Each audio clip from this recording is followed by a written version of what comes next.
ภาคการท่องเที่ยวของประเทศลาวบูมที่สุดในรอบ 5 ปี ประเทศลาวยังคงดึงดูดนักท่องเที่ยวด้วยเสน่ห์ของวัฒนธรรมที่เป็นเอกลักษณ์มรดกโลกเช่นหลวงพระบางและวัดภูบวกกับธรรมชาติที่บริสุทธิ์ผลสำเร็จจากแคมเปญปีท่องเที่ยวลาว 2024 ได้ส่งต่อแรงกระตุ้นมาสู่ปี 2025 นี้ตัวเลขคาดคะเนสำหรับปี 2025 พวกเขาคาดคะเนว่า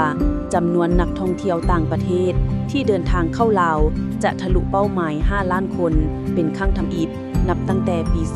2019 โดยเฉพาะแมนการเพิ่มขึ้นของนักท่องเที่ยวในตลาดใหญ่ปัจจัยที่เปลี่ยนแปลงภูมิสันฐานการท่องเที่ยวของลาวอย่างสิ้นเชิงแมนการเสื่อมต่อระบบขนส่งที่มีประสิทธิภาพรถไฟความไวสูงลาวจีนมันบ่เพียงแต่เป็นสายทางแต่เป็นเส้นทางสู่โอกาสรถไฟดังกล่าวได้เฮ็ดให้การเดินทางจากนครหลวงเวียงจันทน์ไปวังเวียงและหลวงพระบางไวและสะดวกสบายขึ้นหลายเฮ็ดให้ลาวกลายเป็นจุดหมายปลายทางที่เหมาะสมสำหรับนักท่องเที่ยวจากจีนและประเทศเพื่อนบ้านตลาดสำคัญที่เติบโตนักท่องเที่ยวไทยและเวียดนามยังคงเป็นพื้นฐานที่แข็งแรงโดยใช้ประโยชน์จากการเชื่อมต่อทั้งบกนักท่องเที่ยวจีนจำนวนเพิ่มขึ้นอย่างว่องไวโดยเฉพาะกลุ่มที่เดินทางมาเป็นครอบครัวและการท่องเที่ยวแบบฟุ่มเฟือยนักท่องเที่ยวยุโรปและอเมริกายังคงมักการท่องเที่ยวแบบธรรมชาติการพักผ่อนหย่อนใจและการสัมผัสวัฒนธรรม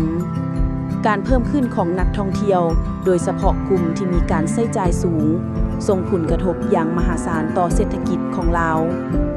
รายรับเงินตราต่างประเทศการท่องเที่ยวเป็นแหล่งสร้างรายรับเงินตราต่างประเทศที่สำคัญช่วยเพิ่มสภาพคล่องทางด้านการเงินและเสถียรภาพของอัตราแลกเปลี่ยนเงินตราการสร้างเวียกงานเฮ็ดงานภาคส่วนโรงแรมร้านอาหารบริการนำเที่ยวและหัตถกรรมได้มีการจ้างงานเพิ่มขึ้นอย่างหลวงหลายเป็นการกระจายรายได้สู่ชุมชนท้องถิ่นสรุปด้วยการเชื่อมต่อที่ทันสมัยและเสน่ห์ที่เป็นเอกลักษณ์ปี 2025 แม่นปีที่การท่องเที่ยวลาวได้กลับมาอยู่ในแผนที่ของโลกอย่างแข็งแรงอีกครั้งขอขอบใจที่ติดตามการรายงาน